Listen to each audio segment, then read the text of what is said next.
তুরস্কে আমি একটা জিনিস দেখেছি যে রাত 1:30-2টা পর্যন্ত পার্কের মধ্যে মেয়েরা হাঁটাহাঁটি করে, কেউ কারোর দিকে তাকায় না। এবং ইউরোপে এটা আছে যে বিশেষ করে এই ধর্ষণ টর্ষণ এগুলো, আর আমাদের বাংলাদেশে তো এটা ভয় পায় মানুষ বের হতে। বিশেষ করে মা বোনেরা তো রাত 10টা-11টার পরে গ্রামগঞ্জে বাইর হতেই পারে না, শহরেও বের হতে ভয় পায়, বিশেষ করে নিরিবিলি এলাকায়। আমি পাকিস্তানের মাওলানা তাক্কা উসমানী সাহেবের এই ঘটনাটি এই কারণে বলতেছি যে এখান থেকে আমাদের মুসলমানদের শিক্ষা নেওয়া উচিত।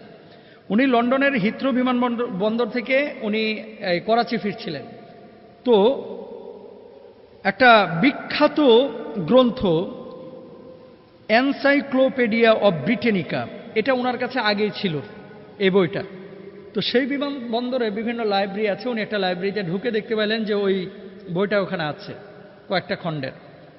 তো উনি যে বিক্রেতা ইংল্যান্ডেরই, তাকে জিজ্ঞেস করছেন যে এটার দাম কত।